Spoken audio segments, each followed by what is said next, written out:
Yeah, so I am pleased to be here, not very far down the road, about 2 hours drive, University of Buffalo. So I am in chemical engineering, also affiliated with biomedical engineering, pharmaceutical sciences, and our data science center. So I have a few goals with this talk. So we've seen Paul's overview of agent-based modeling paradigms earlier. We saw also Kaja's fantastic talk about tumor microenvironment, and that's the world that I live in, is thinking about those more, that systems thinking of the biomaterials, the interaction with the tissue and the tumor microenvironment.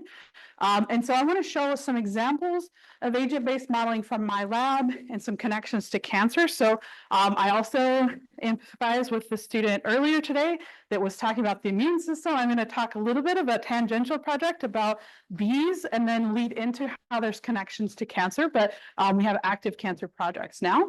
I want to get you thinking about how this technique might be useful for a variety of tumor microenvironment problems and how we can couple those two experiments.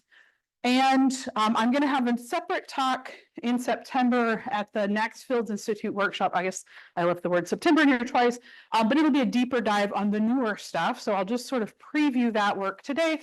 And my two students are on the talk today or on the call. So that's a reminder to them to update slides for 3 weeks from now. Our first experiences in agent-based modeling actually came through one of these collaborative math bio workshops. It was on emerging properties. It was at SAMC, the Statistics Institute that was in North Carolina. It's since, I believe, closed or been repurposed, but it brought together biologists and people who do data or engineering or mathematics. So I partnered with an aerospace engineer, an evolutionary biologist, myself. The biologist had this bee data, so it's fantastic, information-rich system of tracking bumblebees in their nests. And so, we were thinking about these discrete biological entities, these bees, how they move through their local environment based on their state, whether they're active or passive, and signals they were experiencing. So they might have proximity to other cells, they might be sensing the nest that they're on, they might also be exposed to pesticides. But that same generic statement could apply to cells in the tumor microenvironment, right? Discrete biological entities that move through this local microenvironment based on their state or phenotype and different chemical and physical signals that they're experiencing. So I was very interested in learning to use this modality because I wanted to bring it back into the tumor and the pharmacology space, but using this data set from ecology. And so the big picture, bumblebees have, they're less active when they're exposed to pesticides, and they were on their nests less frequently. So the kind of data we had was before and after treatment, these migration patterns about where they had been in these local environments and changes at a population level due to different doses of things. So we set out to build an agent-based model for this. Yes. So I'll show you. So we wanted to say, how could we put in mechanisms or rules for the individuals, run simulations of these rules in action, and observe the emergent collective behaviors to get these kind of system level things. So this is the data, and can we turn off the light? Yeah. And it might be easier if I click this on the computer. That switches the computer. Yes. I'm going to click a small video. Well, you can get the kind of idea. There's a nest here, and the bees are going to move around. They should be moving around. And they have little barcode, QR codes on their backs. And so they're image tracked with these postage stamp size stickers on their back with the QR codes. So it's all digitally enhanced. They're in nests that have cameras mounted on the top. There's different nests in parallel. They can move the video cameras to different nests to study, usually an hour of time in the window. They don't track them when they're outside of the nest. They can go forage and return, but they do monitor them. So we have the positions. Sometimes, though, there'll be stamps that are flipped over, fall off. So we have some things with that. So sometimes they can be superposition. So we consider them planar, but we can have them on top of each other to represent the Z direction. So we have these kind of data. we put together, all of our code is open access. We actually built this from scratch in MATLAB. So this is on GitHub, BNest ABM. So it's a nest-oriented model, agent-based model for these bees. So there's a flow chart of all the logic here. Key pieces, we put in these mechanisms. So the bump submodel reminds me of what Kasia was talking about earlier with the push and pull, like if you could be pushed by those behind you as well. So we're thinking about when a bee is active, it's mostly persistent, but it can be distracted or attracted to other bees, or it can have some deviations from that. So we have a little bit of stochasticity, but they're mostly persistent. We call P this probability of switching from active to inactive or vice versa. Inactive meaning they're resting, they're feeding, they're not moving, they're not actively flying. And we have that depend on the location, whether they're located already on the nest or they're off of the nest, and whether they've just decided to start moving or decided to stop moving or are bumped into by another bee or influenced in some sort of vicinity. So we put all these rules in, but we used this experimental data to parameterize these probabilities of state switching. So we did that. The green ones are the control and the red ones are in the presence of some pesticide, I believe it's called imidazole, but anyway, it's IM is the abbreviation for the pharmaceutical, or for the pesticide, which I think of in my mind as pharmaceutical, but it is a pesticide applied generally in agriculture. So we estimated from data, and we have things like, okay, is it currently moving? It will sample from those lookup tables of those probabilities, and we use those probabilities tested against a random number, and we'll update its activity. Is it going to be in the next time step active or still passive, or active or passive?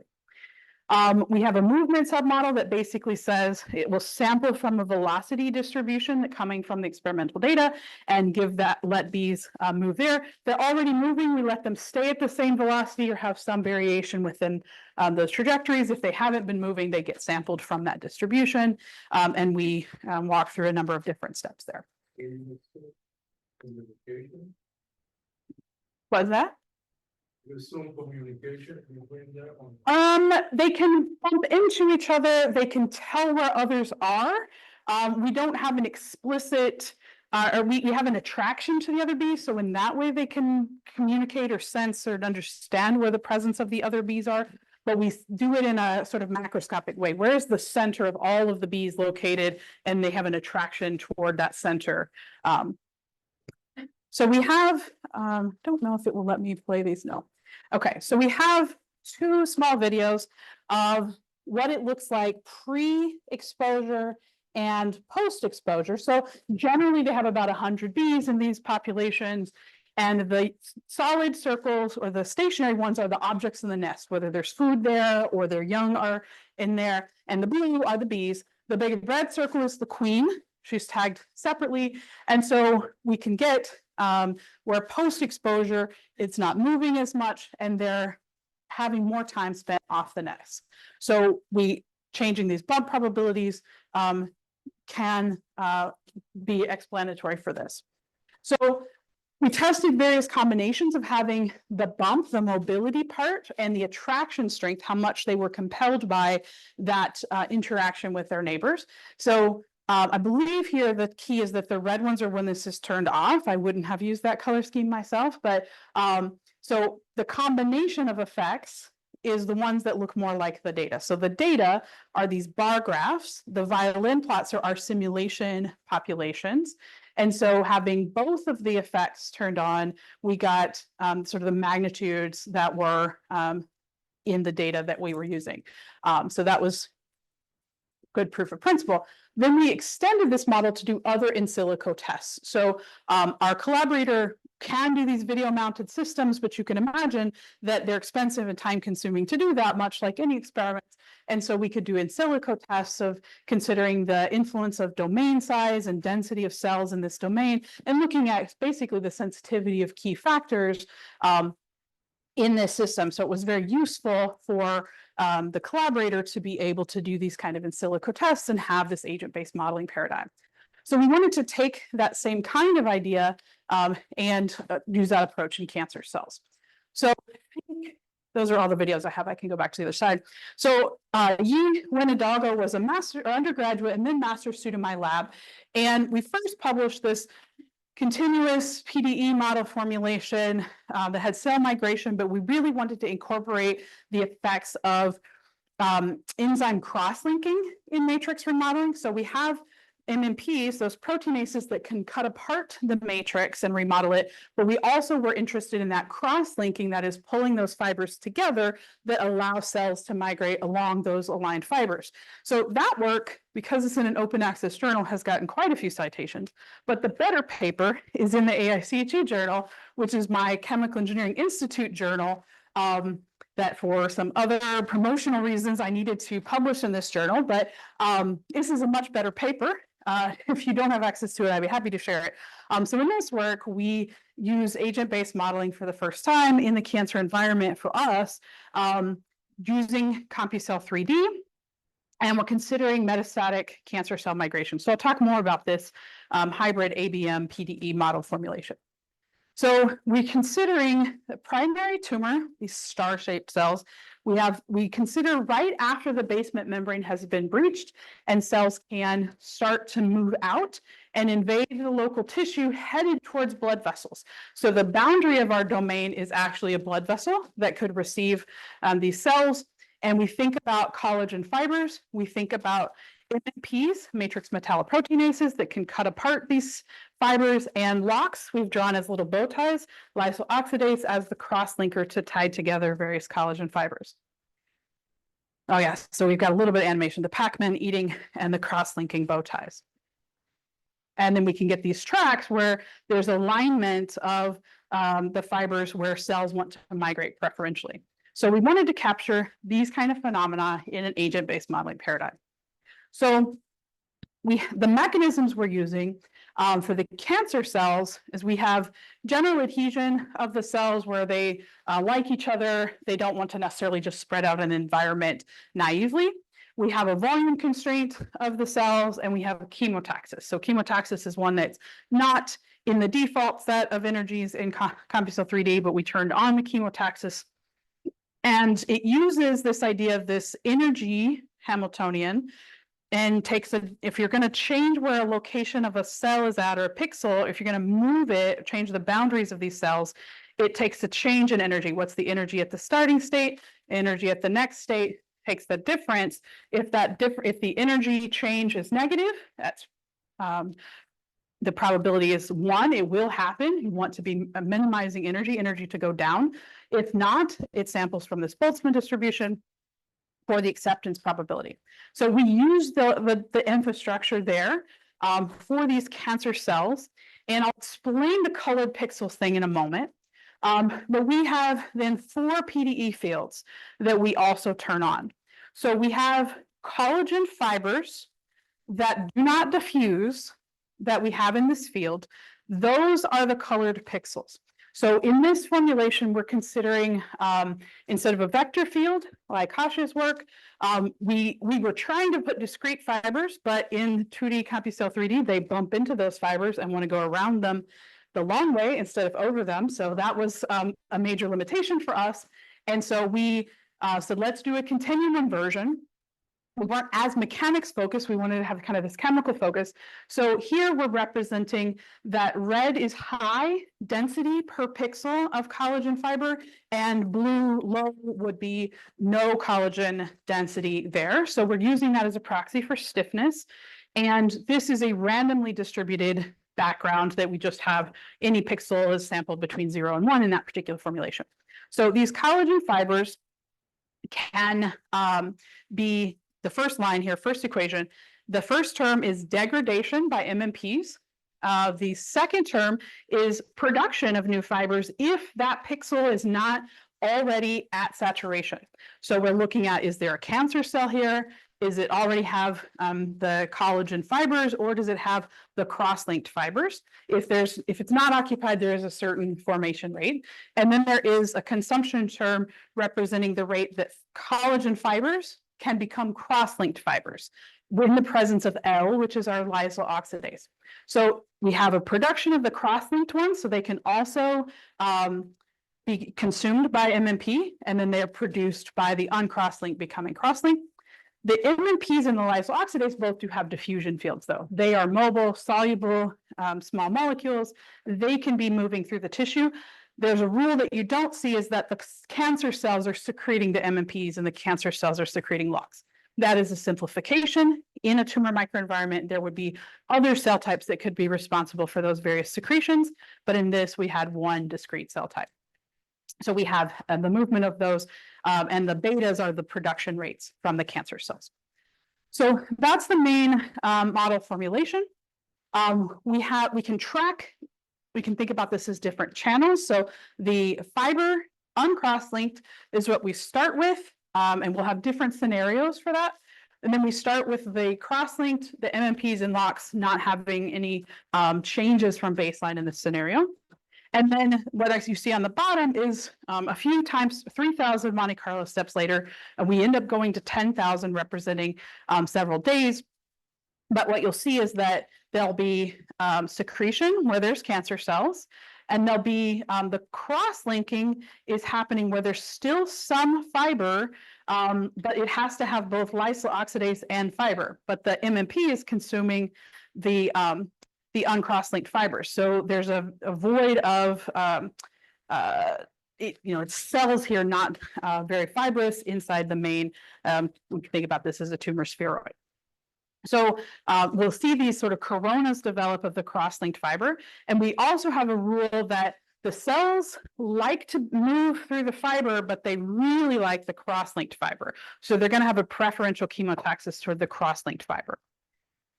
So we consider, this is the time series of that for one of the conditions. And so we track various things related to these cells and how they migrate out from there, and these kind of coronas that develop. And we considered different conditions that we were thinking of towards the kind of experiments people might do. So random extracellular matrix, where you're not necessarily controlling the that biomaterial. We're considering here, we let these be random numbers between 0 and 0.5, between 0.5 and 0.75, and between 0.5 and 1. So as a low stiffness surrogate, a medium, and a high stiffness, but all had a range of just 0.5. So that we had the same amount of variation in those in this kind of continuous formulation. What you'll see is that with the stiffer toward the right, that we had more cell migration by the end of the domain. And we also compared uniform. So I, in chemical engineering, interact a lot with people doing biomaterials experiments.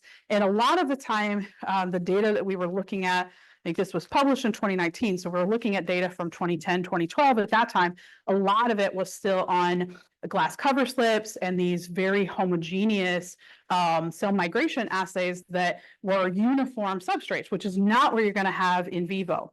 And so we wanted to see the influence of these uniform environments as well, the uniform stiffness, that we knew in vivo there would be heterogeneities, there would be randomness as well.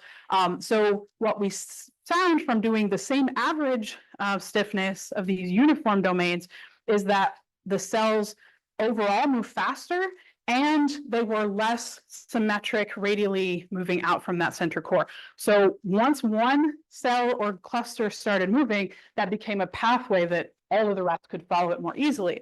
And we did many replicates of this. This is just a representative single simulation, but we did statistics of many replicates for the paper. But so the random one, because you have this random pore distribution, they will tend to average out single ones trying to move forward, but the uniform distribution, they can make these channels, and there's nothing blocking that motion.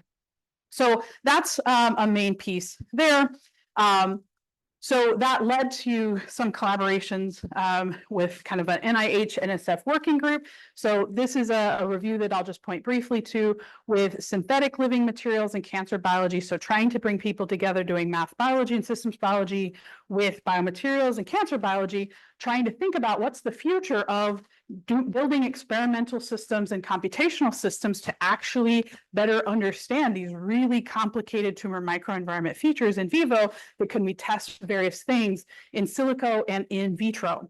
And so Lots of things about different things we can probe in tumor ecosystems, informing things from the actual tissue, but building these tissue surrogates and systems models.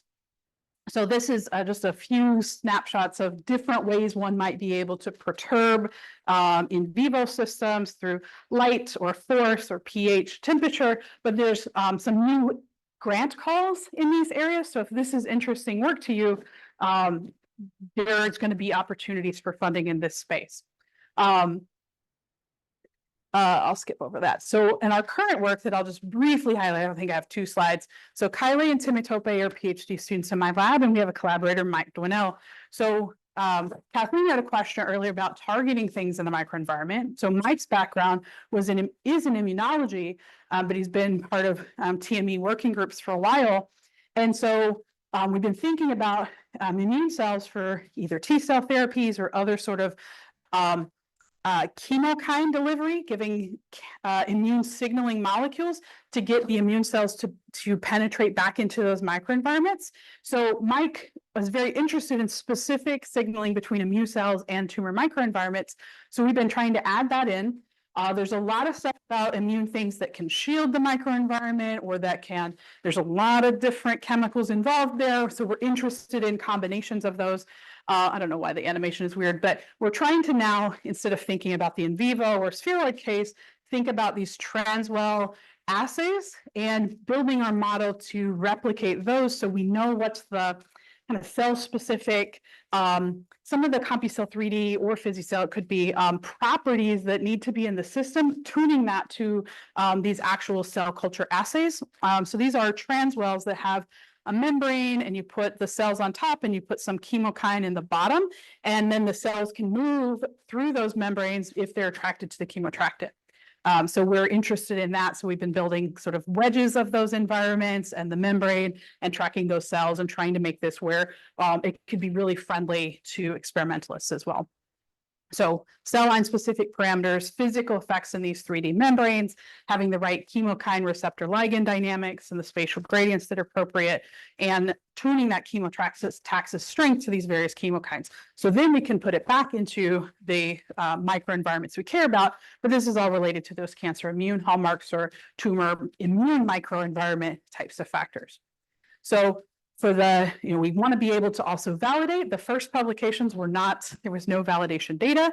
So we've also been looking at some of the data from Stephanie Fraley's lab, where they have these different organoids that can have these long, skinny phenotypes from having a single cell as it starts to grow and proliferate, but they could also have a non-invasive spheroid type phenotype that derives. So we're trying to think about what are the physical and chemical factors that could be the simplifying set that would tell you which of these characteristics or these phenotypes you'll get.